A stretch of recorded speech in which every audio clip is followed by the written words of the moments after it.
రాత్రికాల సమయంలో ప్రార్థనకి వెళ్ళే ముందుగా దేవుని యొక్క వాక్యము నుండి సమూయేలు రాసిన మొదటి గ్రంథము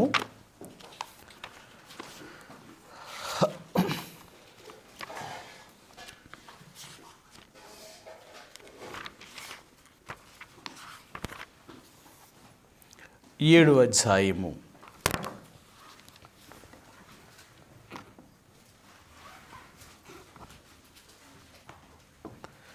సమూయేలు రాసిన మొదటి గ్రంథము 7వ అధ్యాయము 2వ వచనాన్ని 3వ వచనాన్ని ఈ 2 వచనాల్ని మనం కలిపి చదువుదామండి. నాతో కూడా చదవగలిగిన వారు కలిసి చదవడానికి ప్రయత్నం చేయండి. సమూయేలు రాసిన మొదటి గ్రంథము 7వ అధ్యాయము 2వ వచనాన్ని 3వ వచనాన్ని మనందరం కలిపి చదువుదామండి. నాతో కూడా చదవగలిగిన వారు కలిసి చదవడానికి ప్రయత్నం చేయండి. మందసము కిర్యతారీములో నుండిన కాలము 20 సంవత్సరములాయెను.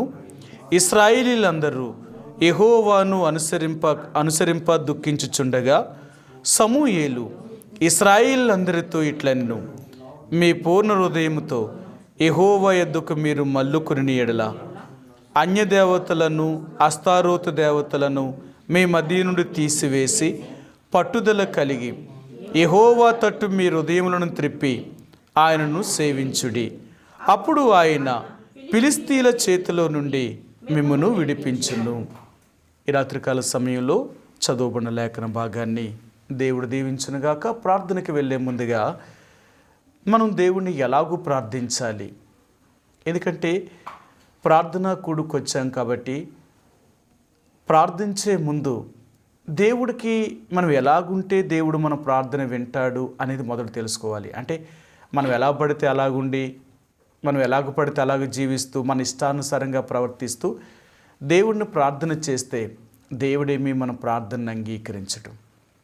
దేవుడు మన ప్రార్థనను అంగీకరించాలి అంటే ఖచ్చితంగా ఆయనకు అనుకూలంగా ఉంటేనే కానీ మన ప్రార్థనను దేవుడు వినడు. అందుకని అంటాడు, ఆయన చిత్తానుసారంగా ఎవరైతే ఆయనకు ప్రార్థన చేస్తారో వారు మనమును మాత్రమే వింటాడే తప్ప ఆయన చిత్తానుసారంగా లేకుండా ప్రార్థించినంత మాత్రానికి దేవుడు వారి ప్రార్థనను ఏమీ అంగీకరించేవాడు కాదు. కాబట్టి ఈ రాత్రికాల సమయంలో దేవుని యొక్క ప్రజలుగా మనం ప్రార్థనకి వెళ్ళే ముందుగా మనం ఎలాగున్నాము అనే విషయాల్ని ఒక్కసారి మనం చూసుకోవలసిన వారు ఉంటున్నాం. మనం దేవుని యొక్క సన్నిధిలో దేవుని దృష్టిలో మనం యథార్థంగా జీవించితే ఆయనకి నమ్మకముగా మనం ఉండగలిగితే దేవుడు తప్పక మన ప్రార్థనలను అంగీకరించి మనకి ఈ లోకంలో ఎదురవుతున్న ప్రతి శ్రమలో కానీ ప్రతి కష్టములో కానీ ఇబ్బందులలో కానీ బలహీనతల్లో కానీ దేవుడు మనకు తోడుగా ఉండి తన శక్తిని మనకు పరిపూర్ణం చేస్తాడు. అంతేకాని ఆయనకి నమ్మకముగా యథార్థంగా జీవించకుండా ఉంటే ఆయన మనకెందుకు సహాయం చేస్తాడు? చేయడు. ఒకవేళ నువ్వు ప్రార్థన చేయొచ్చు, ఉపవాసం ఉండి ఆడవచ్చు, కానీ దేవుడిని ప్రార్థన వినడు. ఎందుకంటే దేవుడు ఎవరి ప్రార్థనైనా వినాలి అంటే వారి ముందు పాపము నుండి బయటికి రావాలి. పాపము నుండి బయటికి రాకుండా దేవుడు వారి ప్రార్థనను అంగీకరించేవాడు కాదు. కాబట్టి ఇప్పుడు సమూయేలు రాసిన మొదటి గ్రంథము 7వ అధ్యాయములో ఇశ్రాయేలీలు ఫిలిష్తీయుల చేతిలో యుద్ధములో ఓడిపోయారు. 32,000 మంది కాల్బలము ఇశ్రాయేలు ప్రజల్లో చనిపోయారు. ఒప్ని ఫినెహాసులు మరి ప్రధాన యాజకుడైన ఏలి వీళ్ళ ముగ్గురు కూడా చనిపోయారు. దేవుని మందసము ఫిలిష్తీయులు పట్టుకుని వెళ్ళిపోయారు. కొన్ని సంవత్సరములు ఫిలిష్తీయుల మధ్య దేవుని మందసం ఉండిపోయినప్పుడు కొన్ని నెలలు వారు దేవుని యొక్క మందసాన్ని తిరిగి దేవుని యొక్క స్వస్థలమైన ఇశ్రాయేలు ప్రజల మధ్యకు పంపించడానికి వారు ఇష్టపడ్డారు.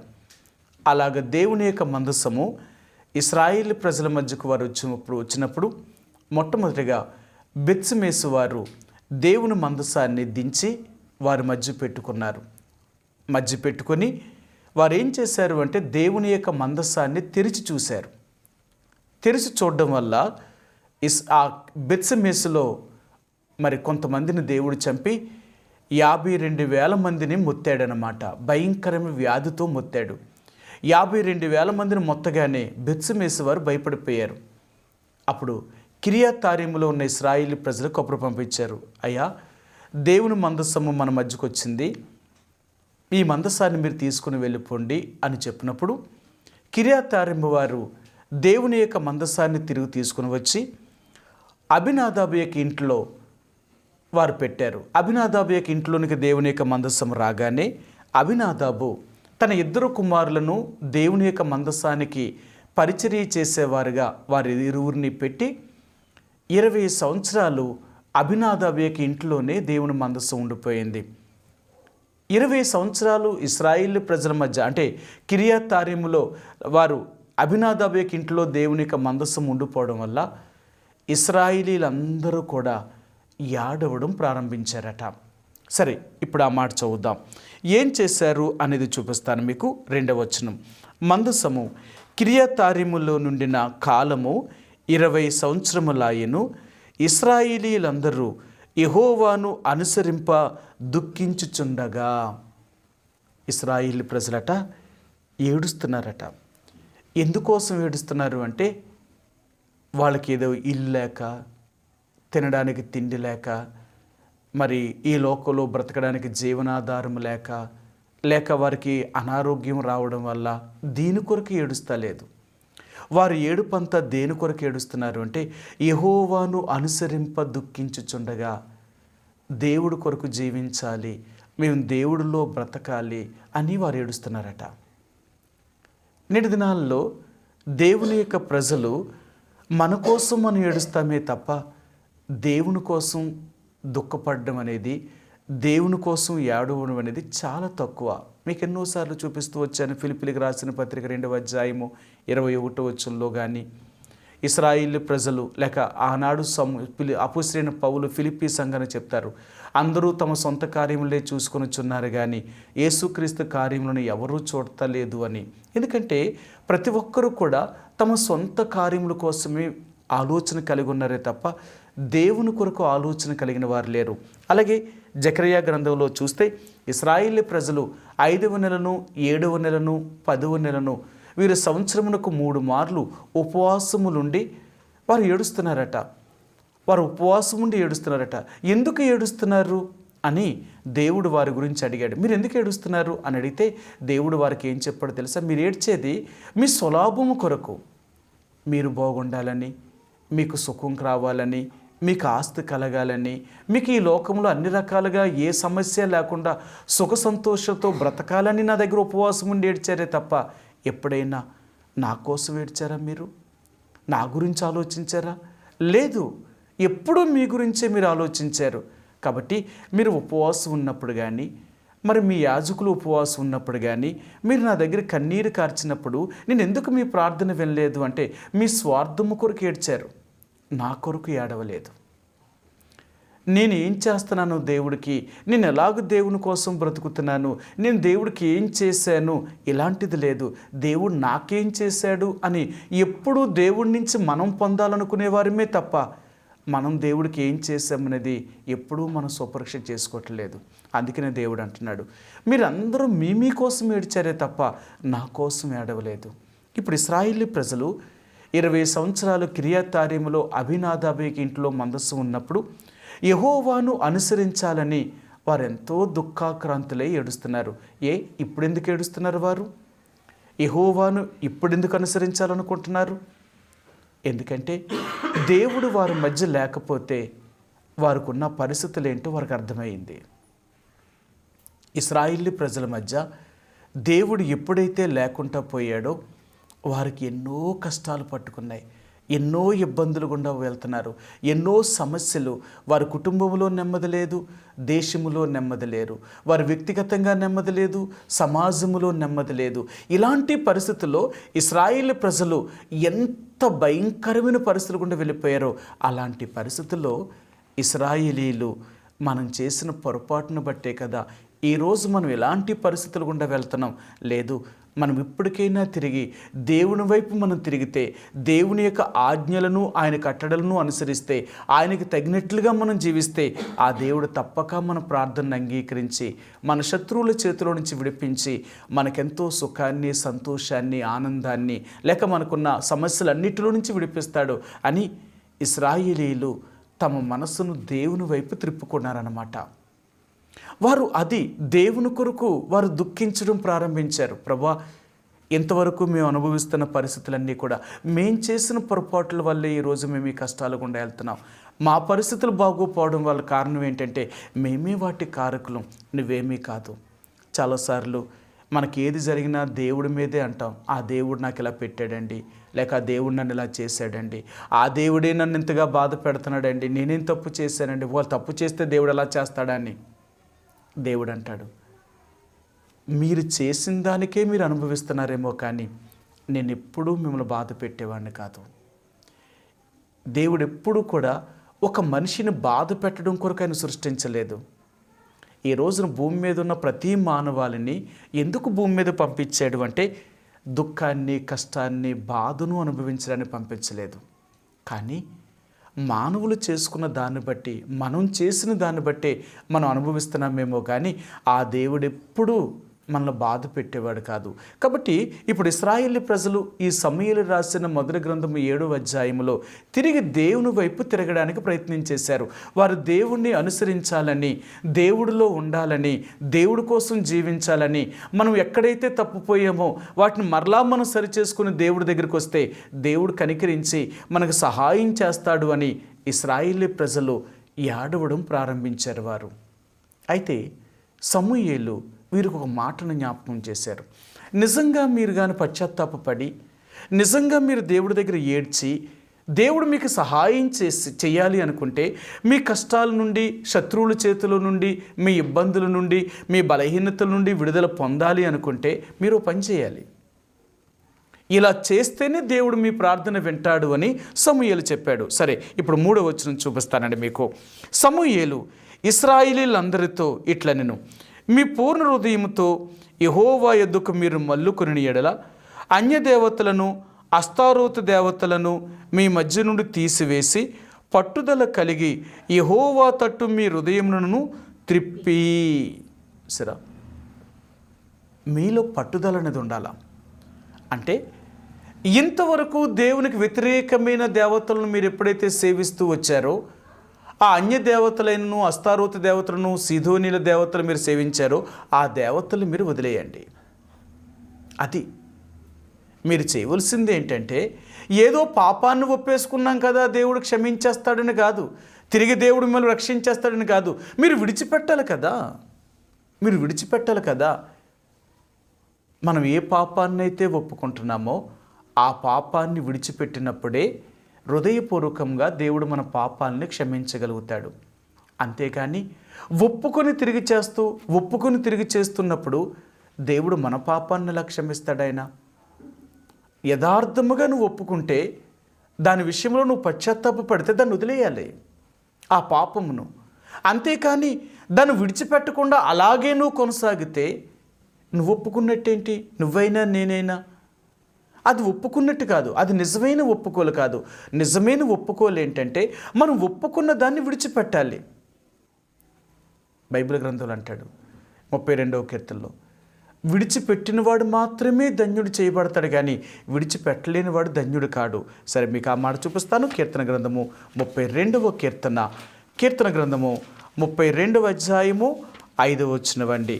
32 కీర్తన గ్రంథము 32వ అధ్యాయము 5వ వచనమండి. నా దోషమును కప్పుకొనక నీ ఎదుట నా పాపమును ఒప్పుకొంటిని, యెహోవా సన్నిధిని నా అతిక్రమములు ఒప్పుకొందుననుకొంటిని, నీవు నా పాప దోషమును పరిహరించి ఉన్నావు. ఆయన అంటున్నాడు, నా దోషములు కప్పుకొనక నీ ఎదుట ఒప్పుకొంటిని. అది యథార్థంగా ఒప్పుకోవడం ఏంటంటే, ఒప్పుకున్నాము అంటే విడిచిపెట్టాలి. కాబట్టి కీర్తనాకారుడైన దావీదు ఎంతో స్పష్టంగా జ్ఞాపకం చేస్తున్నాడు. ఇప్పుడు ఇశ్రాయేలు ప్రజలకు దేవుడు చెప్తున్నాడు, వారు దుఃఖించుచు యెహోవాను అనుసరించాలనుకుంటున్నారు. కానీ ఇక్కడ సమూయేలు చెప్తున్నారు, మీ నిజమైన దుఃఖము, మీ నిజమైన ఏడుపు, మీరు నిజంగా పశ్చాత్తాపపడి యెహోవానే మనం అనుసరించాలి అంటే ముందు మీ దగ్గర ఉన్న అన్య దేవతలను తీసిపారేయండి. అవి పెట్టుకొని ఇప్పుడు దేవుడు మీకు సహాయం చేయాలంటే అది ఎలా కుదురుతుంది? రెండు అసలు పడవు. రెండూ పడవు. అందుకని ఈరోజు దేవుడు అంటున్నాడు, నేను కావాలి అనుకుంటే ఈ లోకములో నీ ఇష్టాన్ని, లోకములో ఉన్న వాటిని నువ్వు విడిచిపెట్టాలి కదా. లోకాన్ని విడిచిపెట్టకుండా, నీ ఇష్టాలు విడిచిపెట్టకుండా, నీకు ఇష్టమైనట్లుగా జీవిస్తూ ఏదో నా దగ్గరికి వచ్చి నువ్వేదో ప్రార్థన చేస్తే నేను ఎలాగింటాను నీ ప్రార్థన? ఎలాగ నీకు నీ సహాయం చేస్తాను? నేను అలా చేయలేనే. నేను నిజంగా నీకు సహాయం చేయాలి అంటే ముందు నీ దగ్గరున్న ఆ దేవతలను పారవేయి. నేను నా డైలీ నేను చదువుతున్న భాగంలో నేను చదువుతుంటే దేవుడు ఇలాగ మాట్లాడుతూ వచ్చారు. సరే, మీకు ఆ మాట కూడా చూపిస్తాను. ఆదికాండము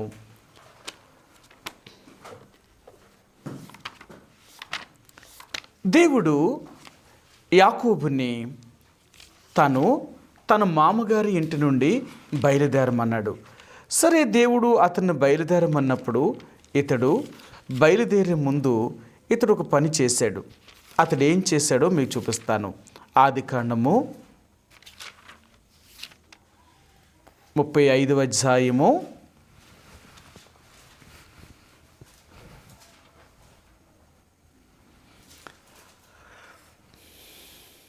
4వ వచనం అండి. ఆదికాండము 35వ అధ్యాయము 4వ వచనం.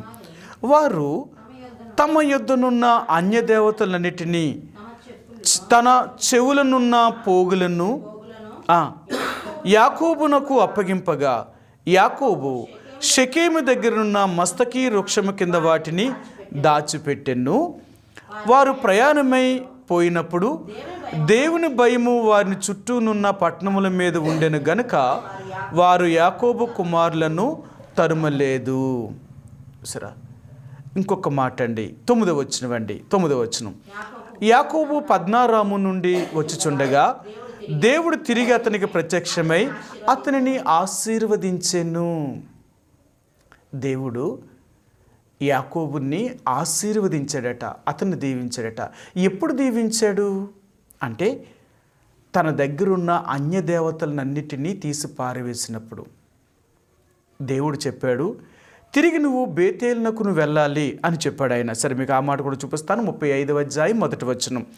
దేవుడు యాకోబుతో, నీవు లేచి బేతేలునకు వెళ్ళి అక్కడ నివసించి నీ సహోదరుడైన యాషావు ఎదుటి నుండి నీవు పారిపోయినప్పుడు నీకు కనబడిన దేవునికి అక్కడ బలిపీఠంను కట్టుమని చెప్పగా, దేవుడు చెప్పాడు, నువ్వు తిరిగి ఏ స్థలము నుంచి అయితే నువ్వు తిరిగి వచ్చావో ఆ స్థలానికి నువ్వు తిరిగి వెళ్ళు, బేతేలునకు నువ్వు వెళ్ళాలి అని చెప్పాడు. ఇప్పుడు బేతేలుకి యాకోబు బయలుదేరి వస్తున్నప్పుడు మార్గములోనే తన వారిని అందరికీ చెప్పాడు, మనం దేవుడి దగ్గరికి వెళ్తున్నాం, దేవుడు మందిరముగా ఉండే స్థలానికి. కాబట్టి మనం జాగ్రత్తగా ఉండాలి. దేవునికి ఇష్టం లేనిది ఏది కూడా మన దగ్గర ఉండకూడదు. అవన్నిటినీ తీసివేయాలని వారితో చెప్పాడు. మళ్ళీ మనం పవిత్రపరుచుకొని శుద్ధి చేసుకొని అప్పుడు మనం అక్కడికి వెళ్ళాలి అని చెప్పాడు. సరే, మీకు ఆ మాట చూపిస్తాను. 2-3 వచనాల్లో ఉన్న ఆ మాట. యాకోబు తన ఇంటి వారితోనూ తన యొద్దనున్న వారందరితోనూ మీ యొద్దనున్న అన్యదేవతలను పారవేసి మిమ్మల్ని మీరు శుశుపరుచుకొని మీ వస్త్రములను మార్చుకొనుడి. మనము లేచి బేతేలునకు వెళ్ళిదము. సరే, ఇప్పుడు ఏమంటున్నాడు? మీ దగ్గరున్న అన్యదేవతలను తీసి పారవేసి మనల్ని మనం శుశుపరుచుకొని శుద్ధపరుచుకొని ఆ తర్వాతే మనం దేవుడి మందిరానికి వెళ్ళాలి.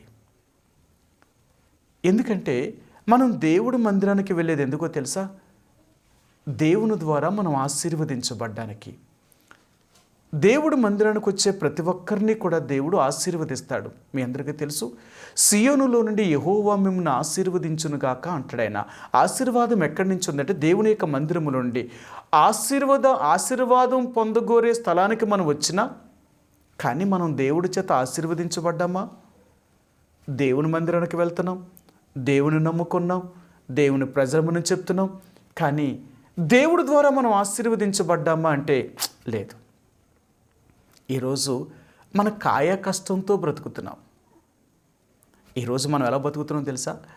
మనం కష్టపడితేనే కానీ మనకు ఆహారం లేదు, మనం శ్రమ పడితేనే కానీ మనకు ఫలితం లేదు. దేవుడు అంటున్నాడు, మీరు మీ కాయా కష్టాన్ని నమ్ముకున్నవారు, మీరు నన్ను నమ్ముకున్నవారు కాదు. నిజంగా మీరు నన్నే నమ్ముకుంటే నా చేత మిమ్మల్ని ఆశీర్వదిస్తాను నేను. అందుకని అంటాడు, యెహోవా ఆశీర్వాదము ఐశ్వర్యం ఇస్తుందట. నిజంగా నువ్వు దేవుని తగినట్లుగా జీవించగలిగితే ఆయన ఇచ్చే ఆశీర్వాదము ఎంత ఉంటుందో తెలుసా? అది తరగనది. నిజంగా అది నువ్వు అనుభవిస్తేనే కానీ అది నీకు తెలియదు. నన్ను అందరూ అడుగుతూ ఉంటారు, ఎలాగ మీరు బ్రతుకుతున్నారు, అసలు ఎలా బ్రతుకుతున్నారు, మాకు అర్థం కావట్లేదు. పోనీ బ్రతకడానికైతే ఏదో సరిపోతుంది అనుకోవచ్చు, కానీ చదువులు, మరి మీ పిల్లలు చదివిస్తున్నారు కదా, మీ చదువులు చూస్తేనేమో చాలా పెద్ద చదువులు చదివిస్తున్నారు, మరి ఈ చదువులకు ఎక్కడి నుంచి వస్తుంది మీకు? నేను అంటాను, నా దేవుడే అంటాను. వాళ్ళంటారు, మీ దేవుడు ఎక్కడి నుంచి ఎత్తాడు మీకు, ఎలాగెత్తాడు దేవుడు? ఏమో, నాకు ఏది కావాలన్నా నా దేవుణ్ణే అడుగుతాను. ప్రభువా, నాకు ఇది అవసరం, ఇది నాకు సహాయం చేయి, అంతే. ఎలాగిస్తాడు దేవుడు మీకు? నాకు అర్థం కావట్లేదు. దేవుడు మీకు ఎలాగిస్తాడు? అది నీకు అర్థం కావాలంటే ముందు నువ్వు దేవుళ్ళలోకి రావాలా. నేను చెప్పే మాటలు నీకు అర్థం కావు. అర్థమైందా? దేవుణ్ణి రుచించిన వారికి మాత్రమే ఆ విషయాలు అర్థమవుతాయేమో కానీ దేవునికి వెలుపల ఉన్న వాళ్ళకి ఏం అర్థం కాదు. వాళ్ళకి ఎంత చెప్పిన అనుకుంటారు, లేదండి వాళ్ళకి ఏదో మార్గం ఉంది, లేకపోతే ఏదో ఎక్కడి నుంచో ఉంది, వాళ్ళకి ఏదో ఉందా, అవన్నీ చెప్తా లేదు కానీ ఇలాగ చెప్తున్నారు అంటారు. నిజమే, వాళ్ళు అనుకునేది ఏంటంటే నువ్వు దేవుడి దగ్గరికి వస్తే కదా నీకు తెలియడానికి ఆ దేవుడు ఎంతలాంటి వాడు. ఆయన అంటాడు కదా, నీకు నేను నా ఐశ్వర్యాన్ని ఇస్తాను, నేను నా ధనాన్ని నీకు ఇస్తాను. ఎక్కడి నుంచి ఇస్తాను, ఎలాగిస్తాను అని అనుమానిస్తున్నావా? అన్యజనులు కదిలింపగా వారి ఇష్ట వస్తువులన్నీ తీసుకొచ్చి పారేస్తారు. అంతేకాదు, నేను ఐశ్వర్యవంతుణ్ణి, నేను నీ ప్రతి అవసరాన్ని తీర్చగలుగుతాను, కానీ నువ్వు నా మీద ఆధారపడు, నేను చెప్పినట్లుగా నువ్వు జీవించు, నేను నీకు ఇవ్వలేనప్పుడు అడుగు. అందుకనే నేను ఎప్పుడు చేసేది ఏంటంటే దేవునికి విరోధంగా ఏది చేయడానికి ప్రయత్నించాను. అది ఎలాంటిదైనా సరే, అవసరమైతే మనుషులనన్నా పోగొట్టుకుంటానేమో కానీ దేవుణ్ణి మాత్రం పోగొట్టుకోవడానికి ప్రయత్నించాను. ఎందుకంటే నేను మనుషుల ద్వారా బ్రతికేవాడిని కాదు, నేను దేవుడి ద్వారా బ్రతికేవాడిని. అందుకనే నేను దేవుడు చెప్పిందే చేస్తానే తప్ప మనుషులు చెప్పింది ఎవరు చెప్పినా నేను విన్ను. వాళ్ళుండే పోనే నాకు అనవసరం. ఎందుకంటే నన్ను పోషించేవాడు దేవుడు, నన్ను ఎంతవరకు కాపాడినవాడు దేవుడు, అన్ని విధాలుగా నన్ను ఆదుకునేవాడు దేవుడు. కాబట్టి నేను దేవుడు చెప్పింది మాత్రమే చేస్తాను, అంతకు మించి నేను ఏది చేయను. అందుకనే ఈ రోజు వరకు కూడా నేను జీవించడానికి, నేను బ్రతకడానికి గల కారణం ఏంటో తెలుసా? నా దేవుడే. ఎందుకు అంటే ఆయన చెప్పినట్లుగా నేను జీవించగలుగుతున్నాను కాబట్టి నా ఆధారము దేవుడు. ఈరోజు మిమ్మల్ని కూడా దేవుడు ఆశీర్వదించాలి అంటే, దీవించాలి అంటే ఎలాగ దేవుడు దీవిస్తాడు? దేవుడు దీవించాలి అంటే మనలో మనం ముందు శుద్ధపరుచుకోవాలా. ముందు మనం శుద్ధపరుచుకోవాలా. మనం శుద్ధపరుచుకోకుండా మన ఆత్మలో కల్మషం పెట్టుకొని, మన హృదయంలో పాపమును పెట్టుకొని, మన ఇష్టానుసారంగా మనం జీవిస్తూ దేవుడి దగ్గరికి వెళ్ళి ఏమి ప్రార్థన చేస్తే దేవుడు వింటాడు? ఆయన ఎన్ని సంవత్సరాల నుంచి ప్రార్థన చేస్తున్నాను, ఎన్ని రోజుల నుంచి దేవుడి దగ్గరికి వెళ్ళి ప్రార్థన చేస్తున్నాను, దేవుడు నా ప్రార్థన విన్నాడా? దేవుడు నాకు సహాయం చేశాడా? లేదే. నువ్వు నిజంగా దేవుడు చెప్పినట్లుగా జీవించగలిగితే దేవుని యొక్క ఆశీర్వాదం చూడు. యాకోబుతో చెప్తున్నాడు, యాకోబుని దేవుడు ఆశీర్వదించాడట. ఎప్పుడు యాకోబును ఆశీర్వదించాడు అంటే, యాకోబు దేవుని యొక్క మందిరానికి వెళ్ళే ముందు, ఆ బేతేలుకి వెళ్ళే ముందు మార్గ మధ్యములోనే తనతో ఉన్న వారిని అందరినీ శుద్ధపరచుకోమన్నాడు. ముందు మనలో మనం పవిత్రపరచుకుందాం. ఎలాగా అంటే, మన దగ్గర ఏమైతే దేవునికి విరోధమైనవి ఉన్నాయో ఆ విగ్రహాలని, రెండవదిగా దేవునికి వ్యతిరేకమైన విరోధముగా ఉన్న వాటిని మీరు తీసి పారేయండి అన్నారు. వాళ్ళకి ఏం గుర్తొచ్చిందో తెలుసా? వాళ్ళ చెవులకున్న పోగులు గుర్తొచ్చాయట.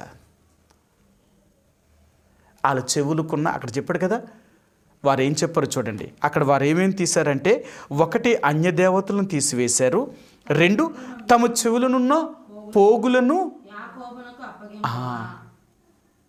వాళ్ళు ఏమేమి తీసేశారంటే, ఇది దేవుడికి ఇష్టము కాదు, ఇది దేవుడికి విరోధమైనవి, ఇలాంటివి మాకేమీ ఉండకూడదు, దేవునికి ఇష్టమైన బిడ్డలుగానే జీవించాలి తప్ప దేవునికి విరోధంగా జీవించకూడదు. ఎందుకంటే మనం వెళ్ళేది దేవుడి మందిరానికి. మనం వెళ్ళేది దేవుడి మందిరానికి, బేతేలుకి వెళ్తున్నాం. ఆ బేతేలు దగ్గరికి మనం వెళ్తే ఆ బేతేలు దేవుడు మనల్ని ఆశీర్వదిస్తాడు. ఆ దేవుడు మనల్ని ఆశీర్వదించాలి అంటే ముందు మనం ఎలాగున్నాం? అందుకని అంటున్నాడు, మనకిష్టమైన వాటిని వదిలిపెట్టేయాలా. మనకిష్టమైన వాటిని కాదు, దేవునికి ఇష్టమైన రకంగా మనం జీవించాలా. అందుకనే ఇక్కడ అన్నాడు, వారికి ఇష్టమైన అన్య దేవతలను కోరుకున్నారట. ఇశ్రాయేలీ ప్రజలు ఎప్పుడైతే వారు అన్య దేవతలు కోరుకున్నారో అప్పటి నుంచే వాళ్ళ కష్టాలు ప్రారంభించబడ్డాయి. మీకు ఆ మాట కూడా చూపిస్తాను. న్యాయాధిపతుల గ్రంథము యెహోషువ తర్వాత న్యాయాధిపతుల గ్రంథంలో ఇశ్రాయేలీ ప్రజలకు ఎలాంటి పరిస్థితులు వచ్చాయో చూపిస్తాను. 5వ అధ్యాయము, న్యాయాధిపతుల గ్రంథము 5వ అధ్యాయము 8వ వచనమండి. 5:8 ఇశ్రాయేలీలు క్రొత్త దేవతలను కోరుకొనగా యుద్ధము ద్వారముల యొద్దకు వచ్చెను. చూసారా, ఇశ్రాయేలీలట క్రొత్త దేవతలు కోరుకున్నారట. ఈ రోజుల్లో దేవుని ప్రజలు లోకములో ఉన్న ఏదైతే లోక సంబంధమైనవి, మనకిష్టమైనవి, మనుషులందరూ ఇష్టపడే వాటిని మనం ఇష్టపడేవారం కాదు. ఏది క్రొత్తగా వస్తే దాన్ని కోరుకునేవారం కాదు. మనకిష్టం వచ్చిన వాటిని కోరుకునేవారం కాదు. దేవునికి ఇష్టమైన దాన్ని కోరుకునేవారు. ఈరోజు దేవుడు అంటున్నాడు, బేతేలుకు నువ్వు వచ్చావు అంటే, దేవుని యొక్క మందిరానికి నువ్వు వచ్చావు అంటే నువ్వెంత దీవించబడాలి, నువ్వెంత ఆశీర్వదించబడాలి. ఎందుకో తెలుసా? దేవుని యొక్క మందిరములో ఉన్న ఆ జీవము ఎంత గొప్పదో మీ అందరికీ తెలుసు. ఇర్మియా గ్రంథము 47వ అధ్యాయంలో ఇర్మియాకు దేవుడు ఒక విషయాన్ని చూపించాడు. దేవుని యొక్క మందిరపు గడప కమ్ముల కింద నుండి ఆ నీరు ప్రవహించగలుగుతుందంట. క్షమించండి, యెహెజ్కేలు గ్రంథంలో ఆ యెహెజ్కేలుకి దేవుడు ఆ దర్శనాన్ని చూపించాడు. ఎప్పుడైతే యెహెజ్కేలుకి దర్శనాన్ని చూపించాడో ఆ గడప కమ్ముల కింద నుంచి ఒక ఊట పుట్టిందట, నీరు పుట్టిందంట. అది పారుతుంది. అది ఎంత పారుతుందంటే, చిన్న ఊట, గడప కమ్ముల కింద నుంచి చిన్న ఊట బయలుదేరింది. అది ఉబుకుచూ పారుతుందంట. అది పారే కొలిది ఆ నది పెద్దదైపోతుంది. అది పారే కొలిది పెద్దదైపోతుంది. ఎంత పెద్దదయ్యింది అంటేనంట, మీరు చదివితే ఆ నది యెహెజ్కేలుతో చెప్తాడు, యెహెజ్కేలు 1000 మూరలు కొలకర్రతో నువ్వు కొలిసి అక్కడ దిగు అన్నాడు. నీకు చీల మండలం లోతు వస్తుంది కదా, ఇంకొక 1000 మూరల కూల అన్నాడు. నడుము లోతు వచ్చింది, ఇంకొక 1000 మూరల కూల అన్నాడు. పీకల లోతు వచ్చింది, ఇంకొక 1000 మూరల కూల అన్నాడు. అప్పుడు చెప్పాడయ్యా, ఆ నది చాలా మునిగిపోయేంత నది అయిపోయింది, నేనేం చేయలేను. అప్పుడు చెప్పాడు, ఆ నదికి ఈ వలను ఆ వలను చెట్లు ఉన్నాయంట. సంవత్సరములకు 12 కాపులు కాస్తున్నాయి ఆ చెట్లు. ప్రతి నెల కాపుతోటే ఉంటున్నాయి ఆ చెట్లు. అంతేకాదు, ఆ నదిలో ఉన్న అనేక జలచరములు, అనేకమైన చేపలు, అనేకమైన జలచరాలన్నీ కూడా బ్రతుకుతున్నాయి. అంతేకాదు, ఈ నది అరాబా సముద్రంలోకి వెళ్ళి పడుతుందంట. సముద్రంలోకి వెళ్ళి పడుతుంది ఆ నీరు. ఎప్పుడైతే ఈ నది సముద్రంలోకి వెళ్ళి పడుతుందో, సముద్రము కూడా ఉప్పు నీరుగా ఉన్న ఈ సముద్రము మంచి నీరుగా మారిపోతుందంట ఈ నది ప్రవహించడం వల్ల. చూడండి, అంటే దేవుని యొక్క మందిరపు గడప కమ్ముల నుంచి పుట్టిన ఈ నది ఎంత దూరమైతే ప్రవహించగలుగుతుందో అంత దూరములో కూడా అనేకమైన జలచరములు బ్రతకడమే కాదు, అనేక చెట్లు ఆ గట్టున ఈ గట్టున సంవత్సరములకు 12 కాపులు కాయడమే కాదు, అది వెళ్ళి సముద్రంలో పడుతూ ఉంటే సముద్రము కూడా మంచినీరుగా మారిపోతుంది. ఇప్పుడు దేవుడు అంటున్నాడు, నువ్వు నా దగ్గరికి వస్తున్నావు కదా, నీ నిస్సారమైన బ్రతుకును కూడా, నీ జీవితం పాడైపోయిన జీవితాన్ని, నీ జీవితం నష్టపోయిన జీవితాన్ని నువ్వు నా దగ్గరికి వస్తే నేను మరలా నిన్ను బాగు చేయగలుగుతాను. నేను ఎవరినో తెలుసా? నీ జీవితాన్ని బాగు చేయగలిగిన వాడిని, నీ పరిస్థితులన్నింటినీ చక్కపరచగలిగిన వాడిని, అంత గొప్ప దేవుడిని నేను. మరి నా దగ్గరికి వస్తూ నువ్వు ఎలాగున్నావు? నీ స్థితిగతులు ఎలాగున్నాయి? ఎంతవరకు నువ్వు మారుతున్నావు? ఎంతవరకు దేవుడు తగినట్లుగా ఉన్నావు? మీ అందరికీ తెలుసు, యోబు గ్రంథం 8వ అధ్యాయం అంటాడు కదా, మొదట నీ స్థితి కొద్దిగా ఉన్నను తుదకు నువ్వు మహా అభివృద్ధి పొందుతావు. నువ్వు దేవుళ్ళలోకి వస్తే నువ్వు ఎంత అభివృద్ధి చెందుతావో తెలుసా? నీ కుటుంబం ఆశీర్వదించబడుతుంది, నీ కుటుంబం దీవించబడుతుంది. ఇటువంటి ఆశీర్వాదము దీవెన కావాలి అనుకుంటే ముందు ఆయనకి ఇష్టం లేని వాటిని తీసి పారవేయడానికి ప్రయత్నించే. అది నీలో కానీ నీ ఇంట్లో కానీ దేవునికి విరోధమైనది ఏది కూడా ఉండకూడదు. అలాగ ఉండినప్పుడే దేవుడు నిన్ను ఆశీర్వదించడం ప్రారంభిస్తాడు. అందుకనే యేసుప్రభువుని నమ్ముకున్న ప్రతి ఒక్కరు కూడా మొట్టమొదటి చేసేది ఏంటో తెలుసా? యేసుప్రభువుని నమ్ముకోగానే వాళ్ళ ఇంట్లో దేవునికి విరోధమైన వాటిని అన్నిటినీ తీసి పారేస్తారు ముందు. అంతే కదా?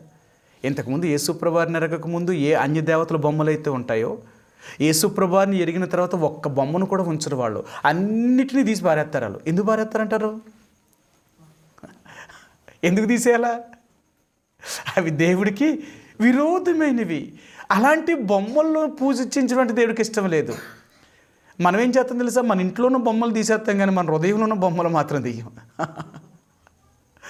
అర్థమైందా? మన హృదయంలో ఉన్న వాటిని తీయం. విగ్రహం ఎక్కడుందట? మన హృదయంలో ఉందంట అసలు విగ్రహం అంటే తెలుసా? అందుకని అంటాడు, ఎన్ని రకాలైన విగ్రహాలు పెట్టుకున్నాం తెలుసా? మనం బయటికి మాత్రమే బొమ్మలను పూజ చేయం కానీ లోన మాత్రం మనం పెట్టుకున్న విగ్రహాలు మనకంటే ఇంకెవరికి ఎక్కువ ఉండవు. ఎన్ని రకాలైన విగ్రహాలు ఉన్నాయో సరే మీకు ఒక మాట చూపిస్తారు. మీకు కొలస్సీలకు రాసిన పత్రిక అపోస్తలుడైన పౌలు కొలస్సీలకు రాసిన పత్రిక 3వ అధ్యాయము 5వ వచనం అండి.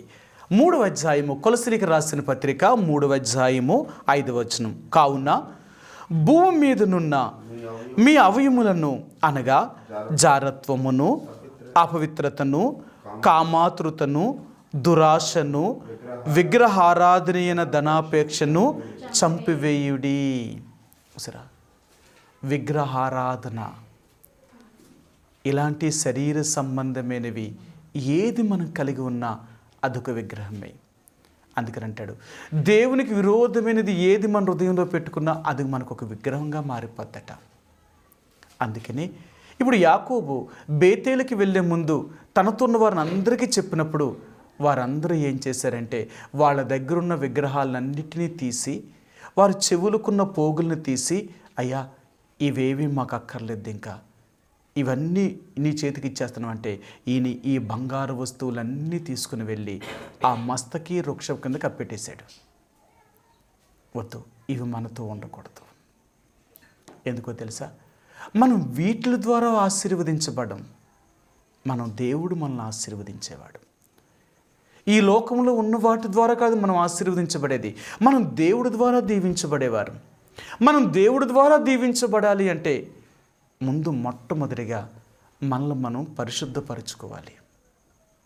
మన జీవితంలో దేవునికి వ్యతిరేకమైనవి ఏమైతే ఉన్నాయో వాటన్నిటినీ మనం తీసివేసుకోగలిగితే అప్పటి నుంచి చూడు, నువ్వు దీవించబడతావు, నీ ఇల్లు దీవించబడుతుంది, నీ బిడ్డలు దీవించబడతారు, నీ కలిగిన సమస్తము దీవించబడుతుంది అన్నమాట. ఇంకక్కడి నుంచి దేవుడి ద్వారా నీకు మేలే కలుగుతుంది తప్ప నీకు కీడు కలగడం అనేది జరగదు. ఎందుకో తెలుసా? నువ్వు దేవుణ్ణి యథార్థముగా అనుసరించినంత కాలము, ఆ దేవుడిలో నువ్వు నమ్మకంగా నువ్వు మరణించేదాకా అంత నమ్మకం ఉంటే నువ్వు, నీ పిల్లలు, నీ ఇల్లు ఎప్పుడూ అలాగ దీవించబడుతూనే ఉంటుంది. అందుకనే ఇశ్రాయేలు ప్రజలు ఎందుకు ఏడుస్తున్నారు అంటే మనకు అలాంటి ఆశీర్వాదం లేదు, అలాంటి దీవెన లేకపోయింది. మనల్ని నమ్ముకొని బ్రతుకుతున్న వారము, అందుకే మన పరిస్థితులు అయిపోయినాయి. వారు దేవుడి దగ్గరికి ఏడుస్తూ, వారు దుఃఖించుచు, వారు పశ్చాత్తాపంతో వచ్చినప్పుడు ఇప్పుడు సమూయేలు చెప్తున్నాడు, లేదు ఇంతవరకు మాత్రమే సరిపోదు, ముందు మీ దగ్గర ఉన్న అన్య దేవతలను తీసి పారవేయండి, దేవునికి విరోధమైన వాటిని తీసి పారవేయండి. మీరు ఎంతవరకు దేన్నైతే పెట్టుకుని పూజిస్తున్నారో వాటన్నిటిని వదిలేసి మీరు దేవుడి దగ్గరికి రండి, ఆయన ఆసక్తితో అనుసరించండి, మీరు పూర్ణ పట్టుదలతో అనుసరించాలి. ఏదో వచ్చేమో పోయేమనేది కాదు. మళ్ళీ ఎలాగుండాలి తెలుసా? మీరు పట్టుకునేది అంటే మీరు అడిగింది పొందేంతవరకు మీకు ఎంత పట్టుదల అవసరమో దేవుడి దగ్గర కూడా నీకు అట్లాంటి పట్టుదల ఉండాలి. నేను ఎందుకు దేవుడి కోసం జీవించలేను? ఆ రోషము, ఆ పట్టుదల నీకు ఉండగలిగితే నిజంగా దేవుడు నిన్ను ఆశీర్వదిస్తాడు. మీరు చదివితే అధ్యాయం అంతా ఇశ్రాయేలీయులు సమూయేలు దగ్గరికి వచ్చి వారు ఇలా చెప్పగానే, సమూయేలు వారికి చెప్పగానే వారందరూ దేవుని దగ్గరికి వచ్చారు, దేవుడి మందిరం దగ్గరికి వచ్చారు. వచ్చి వారు ఏం చేశారు ఒక మాట మీద చూపిస్తాను. సమూయేలు రాసిన మొదటి గ్రంథము 7వ అధ్యాయము. సమూయేలు రాసిన మొదటి గ్రంథము 7వ అధ్యాయము 6 వచ్చినవండి. 7:6. వారు మిష్పాలో కూడుకొని నీళ్లు చేది యెహోవా సన్నిధిని కుమ్మరించి ఆ దినము ఉపవాసముండి యెహోవా దృష్టికి మేము పాపాత్ములమని ఒప్పుకొనిరి. మిష్పాలో సమూయేలు ఇశ్రాయేలీయులకు న్యాయము తీర్చుచూ వచ్చెను. ఇశ్రాయేలీయులు దేవుని మందిరానికి వచ్చారు, నీళ్లు చేది పారబోసారు, ప్రమాణము చేశారు దేవుడితో. ఆ ప్రమాణము చేసేవారు ఏం చెప్తున్నారంటే, వారు ఉపవాసం ఉండి దేవుని దగ్గర వారు పాపములన్నీ ఒప్పుకుంటున్నారు. అయ్యా, మేము చేసింది పాపమే, నిన్ను విసర్జించడం పాపమే, నీకు వ్యతిరేకంగా జీవించడం పాపమే, నీ మాట వినకపోవడం పాపమే, అన్యదేవతలు తెచ్చుకోవడం పాపమే. ఇవన్నీ మేము చేసిన పాపాలే. ఇవన్నీ మేము చేసి ఈరోజు నువ్వు మాకు కీడు చేసావని ఎలా చెప్తాం మేము? మా పాపములే మమ్మల్ని పట్టుకున్నాయి, మా పాపముల వల్ల మేము ఇలాగ అయిపోయాం, మమ్మల్ని క్షమించు అని వీరు దేవుడి దగ్గర, దేవుని సన్నిధిలో వీరెంతో ఉపవాసం ఉండి ఏడ్చారండి. వారి కన్నీరు కారుస్తూ ఏడుస్తూ సమూయేలుతో కూడా చెప్తున్నారు, సమూయేలు, మా కోసం కూడా నువ్వు ప్రార్థించేయి, దేవుడు మా యందు కనికరించి దేవుడు మాకు సహాయం చేసేలాగా మా కోసం కూడా ప్రార్థించు అంటే సమూయేలు చెప్తున్నాడు, తప్పక మీకోసం నేను ప్రార్థిస్తాను అని చెప్పి సమూయేలు దేవుని దగ్గర ప్రార్థన చేశాడు. ఎప్పుడైతే వీరు పాపములు ఒప్పుకొని దేవుడి దగ్గర ప్రార్థన చేశారో, వీళ్ళ నిమిత్తము సమూయేలు కూడా ప్రార్థన చేశాడో, బలి అర్పించి వెంటనే యెహోవా వారి ప్రార్థనను అంగీకరించి ఫిలిష్తీయుల చేతిలో నుండి ఇశ్రాయేలు ప్రజలను విడిపించాడట. ఆ రోజు యుద్ధం జరిగింది భయంకరంగా. ఇశ్రాయేలందరూ కూడా ఈ మిష్పాలో కూడుకున్నారు అని తెలియగానే ఫిలిష్తీయులు 5 సర్దారులు కూడా తన సైన్యముతో ఇశ్రాయేలు ప్రజల మీదకి యుద్ధానికి వచ్చారు. యుద్ధానికి వచ్చినప్పుడు ఇప్పుడు ఇశ్రాయేలు చెప్తున్నారు, అయ్యా, ఫిలిష్తీయులు మా మీదకు యుద్ధానికి వచ్చారు, మేము యుద్ధం చేయడానికి వెళ్తాము, మా కోసం నువ్వు ప్రార్థన చేయని సమూయేలుతో చెప్పి వీరు యుద్ధానికి బయలుదేరి వెళ్ళినప్పుడు యుద్ధము చేసింది వీరు కాదు. మీరు అక్కడ చదివితే ఆనాడు ఇశ్రాయేలు ఫిలిష్తీయులతో యుద్ధము చేసేటప్పుడు దేవుడు ఆకాశము నుండి గొప్ప ఉరుములతో యుద్ధం చేశాడట. ఎప్పుడైతే గొప్ప ఉరుముల శబ్దం వారిని కలవరపరిచిందో ఫిలిష్తీయులు ఇశ్రాయేలు ఎదుట నిలవలేక పారిపోయారు. అప్పుడు ఇశ్రాయేలీయులు ఫిలిష్తీయులందరినీ చంపి, ఇంతకుముందు ఏ దేశాల్ని, ఏ పట్టణాలని, ఏ గ్రామాలను అయితే ఫిలిష్తీయులు తీసుకున్నారో ఆ గ్రామాల్ని, ఆ పట్టణాలని మళ్ళా ఫిలిష్తీయుల చేతిలో నుంచి వీరు తెచ్చుకున్నారు. అక్కడి నుంచి చూడండి, ఇశ్రాయేలీయులు మరలా తిరిగి బాగవడం ప్రారంభించారు. వారు మరలా స్థిరపడ్డారు. వాళ్ళెంతో సుఖ సంతోషాలతో జీవించడం ప్రారంభించారు. వాళ్ళకు కావలసినవన్నీ దేవుడు అనుగ్రహిస్తూ వచ్చారు. ఎందుకంటే వీళ్ళు దేవుని తట్టు ఎప్పుడైతే తిరిగారో, దేవుడు వారి తట్టు తిరిగాడో వాళ్ళకి అన్నీ మేలే జరుగుతూ వచ్చింది. ఈరోజు దేవుడు అంటున్నాడు, నీ ప్రార్థన నేను అంగీకరించాలి అంటే, నీ కష్టాల నుండి, నీ బాధల నుండి నేను విడిపించాలి అంటే, మొట్టమొదటిగా నిన్ను నీవుగా శుద్ధి చేసుకో. నీ అంతరంగములో నాకు వ్యతిరేకమైనది కానీ, పాప సంబంధమైనది కానీ, ఏ అన్యదేవతలు లేక ఏ విగ్రహ సంబంధమైనది ఏది కానీ నీ హృదయంలో ఉండకూడదు. నీ హృదయంలో ఉండేది ఏంటంటే నేను, నా వాక్యము. అందుకని అంటాడు, నీ హృదయం మీద నా వాక్యమును రాసుకో. నీ హృదయంలో ఉండేది ఏంటంటే నా వాక్యం ఉండాలి, నేనుండాలి నీ హృదయంలో. ఎప్పుడైతే నన్ను నీ హృదయంలో ఉంచుకోగలుగుతావో అప్పటి నుంచి చూడు నీకెంత ఆశీర్వాదం కలుగుతుందో. యెహోవా యాకోబుని ఆశీర్వదించినట్లుగా దేవుడు నిన్ను, నన్ను కూడా ఆశీర్వదించగలడు. నువ్వు ఏది చేసినా దీవించబడతావు, నువ్వు ఎక్కడికి వెళ్ళినా దీవించబడతావు. అందుకనే దేవుడు అంటాడు, మీరు చేయు పనులన్నిటిలో మీ దేవుడిని యెహోవా మిమ్మల్ని ఆశీర్వదించునుగాక అంటాడు. ఆయన మనం దేవుడు చెప్పినట్లుగా చేయగలిగితే దేవుని యొక్క ఆశీర్వాదాన్ని మనం చూడగలుగుతాం. చివరిగా ఈ మాట చూపించండి, ముగిస్తాను. ద్వితీయోపదేశకాండము 7వ అధ్యాయము, ద్వితీయోపదేశకాండము 7వ అధ్యాయము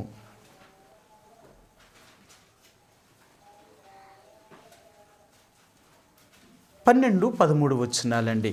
ద్వితీయోపదేశకాండము 7వ అధ్యాయము 12-13 వచనాలు.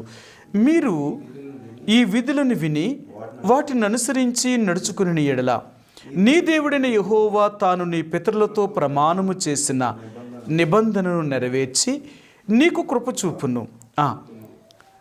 ఆయన నిన్ను ప్రేమించి ఆశీర్వదించి అభివృద్ధి చేసి నీకిచ్చదనని నీ పితరులతో ప్రమాణము చేసిన దేశములో నీ గర్భఫలమును, నీ భూఫలమును, నీ సస్యమును, నీ ద్రాక్షారసమును, నీ నూనెను, నీ పశువుల మందలను, నీ గొర్రె మేకల మందలను, నీ గొర్రెల మందలను, నీ మేకల మందలను దీవించును. సమస్త జన్మ కంటే ఎక్కువగా నీవు ఆశీర్వదింపబడుదువు. ఎంత ఆశీర్వదించబడతాడట? నువ్వు సమస్త జనముల కంటే నువ్వెంతో ఎక్కువగా ఆశీర్వదించబడతావు. ఈ రాత్రి దేవుడు అంటున్నాడు, నీకు కలిగిన దాన్ని అంతటినీ నేను ఆశీర్వదిస్తాను, నా మాట విను. నిన్ను పవిత్రంగా ఉండు. అన్యదేవత సంబంధమైనది, లోక సంబంధమైనది ఏది కూడా నీ హృదయంలో ఉండకూడదు, నీ ఇంట్లో ఉండకూడదు. ఎప్పుడైతే లోకములో ఉన్నవారు అందరూ నడిచినట్లుగా నువ్వు నడవకుండా ఉంటావో అప్పుడే నువ్వు దీవించబడతావు. సరే, ఈ మాట కూడా చూపిస్తాను. మనం ఎవరు చెప్పినట్లుగా నడవకూడదు అనేది కూడా మీకు చూపిస్తాను. సమూయేలు రాసిన మొదటి గ్రంథము, సమూయేలు రాసిన మొదటి గ్రంథము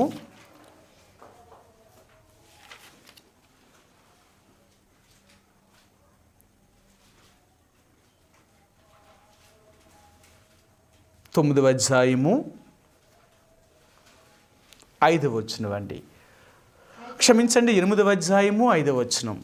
మొదటి సమూయేలు రాసిన గ్రంథము 8వ అధ్యాయము 5వ వచనం. చిత్తగించుము, నీవు వృద్ధుడవు, నీ కుమారులు నీ ప్రవర్తన వంటి ప్రవర్తన గలవారు కారు గనుక సకల జనుల మర్యాద చెప్పున మాకు ఒక రాజును నియమింపము.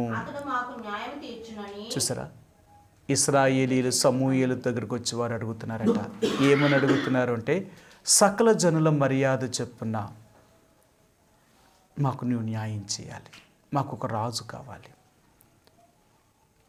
అందుకనే మనం సకల జనుల మర్యాద చెప్పును అనుసరించే వాళ్ళం కాదు. లోకములో దేవుణ్ణి ఎరగిన వారు చేసినట్లుగా మనం చేసేవారం కాదు. మనం దేవుణ్ణి ఎరిగిన వారము. వారిలాగా మనం ఎందుకు అలాగుంటాం? అలాగుంటే ఇంక వాళ్ళకి మనకి తేడా ఏముంది? మనకంటూ ఒక ప్రత్యేకత ఉంది. మనం దేవుని బిడ్డలం, అది మర్చిపోవద్దు. మనం సకల జనుల మర్యాదను అనుసరించేవారం కాదు, మనం దేవుని యొక్క మర్యాదను అనుసరించేవారు, దేవుని కట్టడను, దేవుని యొక్క నిబంధనను అనుసరించేవారు. కాబట్టి ఇశ్రాయేలీలు మరలా దేవుని యొక్క నిబంధనను త్రోసివేశారు. ఎందుకంటే వాళ్ళు స్థిరపడ్డారు, ఇల్లు కట్టుకున్నారు, డబ్బు సంపాదించారు, భూములు సంపాదించుకున్నారు. వాళ్ళకి ఏది కొరత లేకుండా సమృద్ధిగా బ్రతుకుతున్నప్పుడు మరి ఏం చేస్తారు? ఇప్పుడు దేవుడు ఎందుకు అవసరం వాళ్ళకి? దేవుడు ఎప్పుడు అవసరం అంటే మనకు లేకపోతే దేవుడు అవసరం, కానీ మనకు ఉంటే దేవుడు ఎందుకు? ఈరోజు మనిషి యొక్క స్థితి ఏంటో తెలుసా? మనకు లేకపోతే దేవుడు కావాలా, ఉంటే దేవుడు అక్కర్లేదు. కానీ దేవుడు ఎప్పుడు అవసరం తెలుసా? నీకు లేకపోయినా ఎంత అవసరమో ఉన్నప్పుడు కూడా నీకు అంతే అవసరం. ఆయన లేకుండా నువ్వేమీ చేయలేవు. ఆయన కాపాడకుండా, ఆయన మనకు తోడుగా ఉండకుండా మనం ఎలా జీవించగలుగుతాం? మనం ఎలా బ్రతకగలుగుతాం? కాబట్టి దేవుడు అన్ని సమయాల్లో మనకు అవసరమే, కానీ మనిషే మారిపోయేవాడు. లేనప్పుడు ఒకలాగుంటాం, ఉన్నప్పుడు ఒకలాగుంటాం. ఇప్పుడు ఇశ్రాయేలు ప్రజలకు అన్నీ కలిగిన తర్వాత లోక మర్యాదలు ఎక్కువైపోయాయి, లోక సంబంధించిన విషయాలు ఎక్కువైపోయాయి, దేవుడిని అనుసరించడం మానేశారు. అప్పుడు చెప్పారు, సరే వీళ్ళకి మరలా సకల జనుల మర్యాద చెప్పున వీరు చేయాలనుకుంటున్నారు కదా. సమూయేలు, వారు విసర్జించింది నిన్ను కాదు, నన్నే విసర్జించారు. కాబట్టి వాళ్ళకి రాజే కావాలన్నారు కదా, రాజునే ఇచ్చేయి, నేను ఇంకా వాళ్ళతో ఉండను. ఆ మాట కూడా చెప్పాడు ఆయన. దేవుడు ఏం చెప్పాడో మీకు చూపిస్తాను. 8వ వచనం. ఈ 8వ అధ్యాయము 8వ వచనం. వారు నన్ను విసర్జించి ఇతర దేవతలను పూజించి నేను ఐగుప్తులో నుండి వారిని రప్పించిన నాటి నుండి నేటి వరకు తాము చేయించు వచ్చిన కార్యములన్నిటి ప్రకారముగా వారి నీ ఎడలను జరిగించుచున్నారు. వారు చెప్పిన మాటలను అంగీకరించుము. అయితే వారిని ఏలబోవు రాజు ఎట్టివాడగునో నీవే సాక్షిపై వారికి దృఢముగా తెలియచేయము. నిన్ను విసర్జించారని నువ్వు బాధపడుతున్నావు. వారు విసర్జించింది నిన్ను కాదు, తమ్ము వేలకుండా నన్నే విసర్జించారు. ఇప్పుడు సకల జనుల మర్యాద చెప్పున ఒక రాజు కావాలనుకున్నారు. ఇంతవరకు నేను లేనా వారికి రాజుగా నేనే కదా వాళ్ళకున్నాను. వాళ్ళకి ఏది కావాలన్నా వారి సమస్యలని తీర్చింది నేనే కదా. ఇప్పుడు దాకా నేను తోడుగా ఉన్నవాడిని, ఇప్పుడు ఎందుకు వీళ్ళకి రాజు కావాల్సి వచ్చింది అంటే లోకాన్ని చూశారు, లోకంలో మనుషులను చూశారు. ఆ రాజరకాన్ని, ఆ పద్ధతులన్నీ చూసి వీళ్ళు నేర్చుకోవాలనుకుంటున్నారు. కాబట్టి వాళ్ళు ఏది అడుగుతున్నారో అది చేసేయండి. వారు నన్నే విసర్జించారు కాబట్టి నేను వారితో ఉండలేను. దేవుని బిడ్డలుగా మనం ప్రార్థనకి వెళ్ళే ముందుగా దేవుడు మన ప్రార్థనను అంగీకరించి మన స్థానికంగా మన సంఘంలో ఉన్న సమస్యలు కానీ, దేవుని బిడ్డల యొక్క సమస్యలు కానీ, మన సమస్యలు కానీ తీర్చాలి అంటే మనం దేని గురించి అయితే అడుగుతున్నామో దేవుడు దానికి సహాయం చేయాలంటే మనం ఎంతవరకు పవిత్రంగా ఉన్నాం, ఎంతవరకు దేవునికి ఇష్టమైన కార్యములు చేయగలుగుతున్నాం, మనకిష్టమైన వాటిని ఎంతవరకు తీసివేయగలుగుతున్నాం. మనం సకల జనుల మర్యాద, లోకంలో ఉన్న మనుషుల మర్యాదను అనుసరించేవారు కాదు, మనం దేవుని యొక్క మర్యాదను అనుసరించే వాళ్ళు.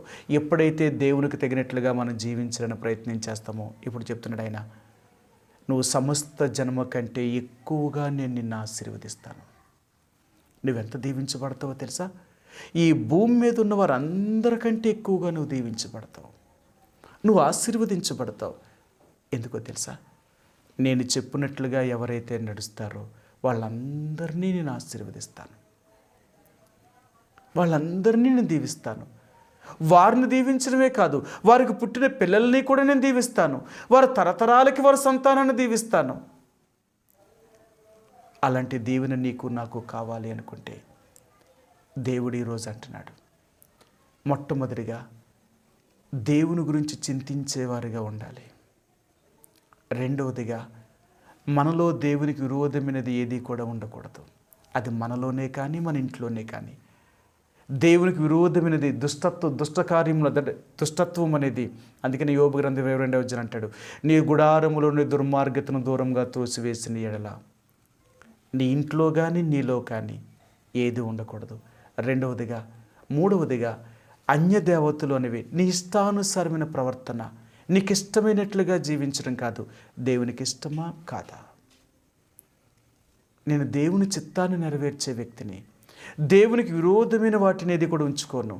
అందుకనే యాకోబుని దేవుడు ఆశీర్వదించడానికి ఆ బేతేలుకి వెళ్ళమన్నప్పుడు యాకోబు తన దగ్గర ఉన్న వారందరినీ ముందు వారు శుచిపరచుకోమంటే వాళ్ళ దగ్గర ఉన్న వెండి విగ్రహాలని, బంగారు విగ్రహాలని, వారి చెవులకున్న పోగులను తీసి యాకోబుకి ఇచ్చినప్పుడు వాటన్నిటినీ కప్పెట్టేశాడు భూమిలో. ఇవి మనతో ఉండకూడదు. కాబట్టి మన జీవితంలో కూడా దేవుని ద్వారా ఆశీర్వదించబడాలి అనుకుంటే దేవునికి విరోధమైనది ఏది కూడా మన హృదయంలో ఉండకూడదు. విగ్రహ సంబంధమైనది ఏది కూడా మన ఇష్టానుసారమైన జీవితాన్ని జీవించడం కాదు. దేవునికి ఇష్టమైనట్లుగా జీవిస్తున్నామా? నువ్వు ఎప్పుడైతే నేను దేవునికి ఇష్టమైనట్లుగా జీవించాలని ప్రయత్నం చేస్తామో, అలాగ ఉండడానికి ప్రయత్నం చేస్తామో, చూడు నువ్వు దీవించబడతావు, నీ ఇల్లు దీవించబడుతుంది, నీ పిల్లలు దీవించబడతారు. ఇంకెంతకంటే నీకేం కావాలా? నువ్వెప్పుడూ అభివృద్ధి చెందుతూనే ఉంటావు, నువ్వెప్పుడూ దీవించబడుతూనే ఉంటావు. ఆ దీవెన ఆగదు. దేవుడిలోనూ నమ్మకంగా జీవించే అంతకాలము దేవుడిని ఎప్పుడూ నిన్ను దీవిస్తానే ఉంటాడు. నువ్వు మాట తప్పి దారి తప్పి వెళ్ళిపోవాలేమో, కానీ ఆయన ఎప్పుడూ మాట తప్పే దేవుడు కాదు. కాబట్టి రాత్రికాల సమయంలో మనం ప్రార్థనకి వెళ్ళే ముందుగా ఏమైతే మన జీవితంలో దేవునికి వ్యతిరేకమైన వాటి ఉన్నాయో ముందు మనలో మనం శుద్ధపరచుకుందాం. వాటిని మన హృదయంలో నుంచి తీసివేసుకుందాం. దేవునికి విరోధమైన విగ్రహ సంబంధమైనది ఏది కూడా మనలో లేకున్నట్లుగా చూసుకొని ఆ దేవుని కొరకు జీవించాలని మనం ఎప్పుడైతే ప్రయత్నం చేయగలుగుతామో దేవుని ద్వారా ఆశీర్వాదము, ఆ దీవెన ఎంత గొప్పదో. దేవుడు నిన్ను దీవించాడా, నీ ఆస్తి కలిసి నివసింపలేనంత ఎక్కువ ఉంటుందన్నమాట. మీరు చదివితే ఆదికాండం తర్వాత అధ్యాయాల్లో యాషావు యాకోబులు వీళ్ళిద్దరూ కలిసి ఉండాలని యాషావు ఎంత బ్రతిమాలినా యాకోబు అన్నాడు, లేదు లేదు, నేను వెళ్ళిపోవాలి, దేవుడు నన్ను ఈ స్థలంలో ఉండమని చెప్పలేదు, నన్ను తిరిగి పలానా చోటకి వెళ్ళమంటున్నాడు, నేను వెళ్ళిపోతాను అన్నాడు. వీళ్ళిద్దరూ ఒకరిని ఒకరు వేరైపోయే ముందు అక్కడ ఒక మాట అంటాడు, యాషావు యాకోబుల యొక్క పశువుల మంద, వారికున్న ఆస్తి ఎంత గొప్ప ఆస్తి అంటేనంట, ఈ ఒక్క మాట చూపిస్తాను. ఆదికాండము, భూమి వారిని మొయ్యలేకపోయిందంట. ఆ రోజు వారి ఆస్తి ఎంత గొప్ప ఆస్తి అంటే, భూమి వారి కలిసి నివసించలేనంత ఆస్తిని వారు కలిగి ఉన్నారు. వారు కలిసి నివసింపలేనంత ఆస్తి అన్నమాట. అంత గొప్పగా వీరిరువురు కూడా దీవించబడ్డారు. ఆదికాండము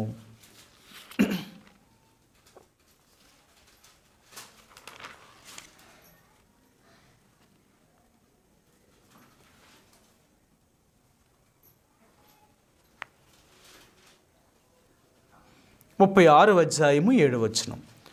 ఆదికాండము 36వ అధ్యాయము 7వ వచనం. వారు విస్తారమైన సంపద గలవారు గనుక వారు కలిసి నివసింపలేకపోయిరి. వారు పశువులు విశేషమై ఉన్నందున వారు పరదేశులై ఉండిన భూమి వారిని భరించలేకపోయేను. చూసారా, భూమి వారిని భరించలేకపోయిందంట. వాళ్ళకున్న ఆస్తిని భూమి భరించలేకపోయిందంట. అంత గొప్పలు అయిపోయారు. ఎందుకయ్యారంటారు? వారు దేవుని చేత ఆశీర్వదించబడ్డాడు యాకోబు. నువ్వు దేవుని చేత ఆశీర్వదించబడ్డం మొదలు పెడితే నువ్వెంత గొప్పోడు అయిపోతావు తెలుసా? నీ ఎంత గొప్పోడు ఇంకెవడు ఉండనమాట. నువ్వు దేవుళ్ళో నమ్మకంగా జీవించగలిగితే ఎంత గొప్పవాడు అయిపోతావు. కలిసి నివసింపలేనంత ఆస్తి ఎక్కువ ఉంది వాళ్ళకి. కాబట్టి ఈ రాత్రి దేవుడు అంటున్నాడు, నిన్ను అలాగ దీవించాలని కదా, నిన్ను అలాగ ఆశీర్వదించాలని కదా లోకముల నుంచి నేను వేరు చేసి నేను బయటికి ఎందుకు తీసుకొచ్చానంటే నువ్వు నా చేత దీవించబడాలని. మరలా నువ్వు లోకంలోకి వెళ్తే నేనేం చేస్తాను? నువ్వు నా మాట వినకుండా లోకం మాట వింటే నేనేం చేస్తాను? నేను ఎక్కడి నిన్ను దీవిస్తాను? నువ్వు దీవించబడాలి అనుకుంటే దేవుడు మాటే వినాలి. దేవుడు చెప్పినట్లుగా జీవించడం ప్రయత్నించే. అలాగే చేయడం నువ్వు ఎప్పుడైతే మొదలు పెడతావో ఆ రోజు నుంచే నీకు ఆశీర్వాదం ప్రారంభించబడుతుంది. నువ్వు దీవించబడతావు, నీ కుటుంబం దీవించబడుతుంది, నీ పిల్లలు దీవించబడతారు, నీకు కలిగింది యావత్తును దేవుడు దీవిస్తాడు. నీకు ఏ నష్టము రాకుండా దేవుడు కాపాడుతాడు. అలాంటి ఆశీర్వాదాన్ని నేను పొందాలని దేవుడు కోరుతున్నాడు. అలా పొందాలి అంటే మొట్టమొదటిగా మనల్ని మనం పరీక్షించుకొని మనం శుద్ధి చేసుకోవడానికి ప్రయత్నించేద్దాం. ఏవైతే దేవునికి వ్యతిరేకమైన కార్యకలాపాలు, ఈ లోక సకజంలో మర్యాదను మనం అనుసరించేవారం కాక దేవునికి ఇష్టమైనట్లుగా జీవించడం కొరకే ముందు మనల్ని మనం పవిత్రపరచుకుందాం. రెండవదిగా మన ఇష్టానుసారంగా జీవించడం కాదు, మన సొంత ఇష్టమే. అందుకని అంటాడు, విగ్రహములు పూజించడం అంటే ఏంటంటే ఆ సమూయేలు రాసిన 16వ అధ్యాయం మొదటి సమూయేలు రాసిన గ్రంథం అంటాడు, సోది చిప్పటి అయిన పాపముతో సమానము, యెహోవా ఆజ్ఞను తృణీకరించడమనేది మాయా విగ్రహములను గృహదేవతలను పూజించుటతో సమానము అంటాడు. మనం దేవుడి యొక్క మాట వినకపోతే అదే విగ్రహాలు. కాబట్టి ఏదైతే ఏ విగ్రహాలని దేవుడు మాట వినకుండా మన సొంత ఇష్టానుసారంగా ప్రవర్తిస్తూ సకల జనుల మర్యాద చెప్పుని నడుస్తూ మన ఇష్టమైన కోరికలు కోరుకుంటూ మనం జీవిస్తూ ఉంటామో అంతకాలము దేవుడు మన ప్రార్థన వీటన్నిటిని ఒప్పుకుందాం. ప్రభువా, నిజమే, నా సొంత ఇష్టాన్ని, నా సొంత కోరికలను, నా సొంత ఆలోచనల ప్రకారంగా నడవాలనుకుంటున్నాను, నన్ను క్షమించు. దీనివల్లే నేను దీవించబడలేకపోయాను, ఇలాంటి వాటి వల్లే నేను ఇంతవరకు ఆశీర్వాదం పొందలేకపోయాను. నా ఇష్టం కాదు, నీ చిత్తాన్ని తెలుసుకొని నీకు ఇష్టమైనట్లుగా జీవించట్లో నన్ను సిద్ధపరచని మనం పరీక్షించుకుందాం. ఎప్పుడైతే మన పాపములను, మన అతిక్రమాలని, మన దోషాలని ప్రభు దగ్గర ఒప్పుకొని విడిచిపెట్టగలుగుతామో అప్పుడే దేవుడు నిన్ను నన్ను ఆశీర్వదించగలిగిన వాడు, దీవించగలిగిన వాడు. ఆ రీతిగా ప్రభు చేత మనమందరము ఆ రీతిగా ఆశీర్వదించబడాలని దేవుడు కోరుతున్నాడు. కానీ రాత్రికాల సమయంలో ప్రభు యొక్క సన్నిధిలో ప్రార్థనకి వెళ్ళే ముందుగా మరి దేవుని యొక్క సన్నిధిలో చెదిరి ఉన్న సార్వత్రిక సంఘం కొరకు ప్రార్థన చేద్దాం. మొట్టమొదటిగా ఇది సంఘ ప్రార్థన కాబట్టి యేసు ప్రభు అనే యొక్క రక్తం చేత కొనబడిన దేవుని యొక్క ప్రజలు, ఈ సార్వత్రిక సంఘంలో ఉన్న దేవుని యొక్క ప్రజలైన వారు మన రాష్ట్రంలో కానీ, మన దేశంలో కానీ, ప్రపంచ దేశాల్లో ఎక్కడున్న ఎవరైతే కష్టములో, దుఃఖములో, బాధలో, ఇబ్బందుల్లో, అనారోగ్యంతో, ఆర్థికమైన సమస్యలతో, ఆకలి దప్పులతో బాధపడుతున్నారో వారందరికీ దేవుడు సహాయం దయచేసి వారి పరిస్థితులన్నింటి నుంచి విడిపించేలాగా ప్రార్థన చేయండి. విశ్వాస కుటుంబంలో రక్షణ లేని వారికి రక్షణ, సంతానం లేని వారికి సంతానము, సుఖప్రసవం కుదురు చూస్తున్న వారికి సుఖప్రసవాన్ని, వివాహములు కుదురు చూస్తున్న వారికి వివాహం జరుగుట్లోను, ఉద్యోగములకు ఎదురు చూస్తున్న బిడ్డలకు ఉద్యోగములు జరుగుట్లోను, చదువుతున్న బిడ్డలకు కావాల్సిన జ్ఞానమును తెలివిని దేవుడు అనుగ్రహించి వారు ఉన్నతమైన చదువులు చదవడం కొరకే ప్రభు వారికి సహాయం చేసేలాగా ప్రార్థన చేయండి. వృద్ధాప్యులు ఉన్న వారికి పునరుద్ధాన శక్తిని దేవుడు అనుగ్రహించి వారికి కావలసిన ప్రతి అవసరతను తీర్చేలాగా ప్రార్థన చేయండి. అంతేకాదు ఎన్నో కోట్ల మంది ప్రజలు మన దేశంలో, ప్రపంచ దేశాల్లో రక్షణ లేని వారు ఉంటున్నారు. వారు రక్షణ పొందేలాగా ప్రభు వారికి సహాయం చేసేలాగా ప్రార్థన చేయండి. అలాగే తిరిగి మరి ప్రపంచ దేశాలకి, మన దేశానికి, మన రాష్ట్రానికి సమాధానము, శాంతిని, నెమ్మదిని అనుగ్రహించేలాగా పరిపాలన చేస్తున్న నాయకులైన వారు, అధికారులు, ప్రభుత్వం వారు న్యాయబద్ధమైన పరిపాలన చేయగలట్లో ప్రభు వారికి జ్ఞానం అనుగ్రహించేలాగా వారి రక్షణ కొరకు ప్రార్థన చేయండి. మన రాష్ట్రంలో, మన దేశంలో, ప్రపంచ దేశాలు ఎక్కడైతే దేవుని కొరకు నమ్మకంగా సేవను చేస్తున్నారో దైవ సేవకులైన వారు వారి కుటుంబాల్లో కావలసిన ప్రతి అవసరం తీర్చి దేవుని యొక్క సంఘాలను దేవుని రాకడ కొరకే సిద్ధపరిచేలాగా దేవుడు అటువంటి అభిషేకం వరకు దయచేసేలాగా ప్రార్థన చేయండి. అలాగే హైదరాబాద్లోని ఎబ్రోన్ కొరకు ప్రార్థన చేయండి. ఎబ్రోన్తో జరుగుతున్న పరిచర్యను, అక్కడున్న సమాధానం శత్రువు పాడు చేయకున్నట్లుగా సమాధానంతో పరిచర్య జరిగించబట్టులో కొరకు దేవుడు సహాయం చేసేలాగా, అలాగే తిరిగి నర్సిపూడి, రామచంద్రాపురం, అనపర్తి, గంగులూరుపాకలు, కాపవరం, ఇలపల్లి, కృష్ణాపురం, రాఘవాపురం, కాకినాడ, సామర్లకోట, పెద్దాపురం ప్రాంతంలోనూ, విజయనగరం కానుకొని జరుగుతున్న పరిచర్యలోను, అలాగే లంకిలిపాలెంలో జోనాథన్ మార్టిన్ గారు వారు చేస్తున్న పరిచర్య కొరకు ప్రార్థించండి. ఇలాగా వారి ఆరోగ్యం కొరకు, తిరిగి ఏలేశ్వరము, రాజవొమ్మంగి, కొండపల్లి ఉన్న పరిచర్య కొరకు ప్రార్థించండి. మరి ఇంతవరకు మందిరం పెయింటింగ్ విషయాల్లో, ఫ్లోరింగ్ విషయాల్లో దేవుడు సహాయం చేశాడు. వెనకాల కూడా గదులకు పునాది వేశాం. దాని కట్టుబడి కొరకు ప్రభు సహాయం చేసేలాగా ప్రార్థించండి. ఇక మిగిలిన పనులను కూడా మరి ప్రభు సహాయం చేసేలాగా, అలాగే నర్సీపట్ల ఉన్న విశ్వాసుల కొరకు ప్రార్థించండి. వెనకబడుతున్న వారు మరి దేవుడు ఆత్మీయంగా వారిని బలపరిచి దేవుని యొక్క మందిరానికి రాగలుగుట్లో, అలాగే రక్షించబడిన ప్రతి వారు దేవునికి నమ్మకంగా జీవించట్లో, వారి కుటుంబాల్లో ఉన్న ప్రతి అవసరం తీర్చేలాగా ప్రార్థన చేయండి. సోదరు సియోను కుమారి యొక్క ఆరోగ్యం కొరకు ప్రార్థించండి. ఇంకా అలాగే ఎవరైతే బలహీనంగా ఉంటున్నారో వారి కొరకు కూడా ప్రార్థిస్తాం. మరి ఇలా కొద్ది సమయం ప్రభు యొక్క సన్నిధిలో ఒకరి తర్వాత ఒకరు మరి ప్రభు యొక్క సన్నిధిలో మనం ప్రార్థనలో గడుపుదామండి. ఆ రీతిగా కొద్ది సమయం మనం ప్రభు యొక్క సన్నిధిలో మన యొక్క మనవులను దేవుడికి తెలియజేస్తాం.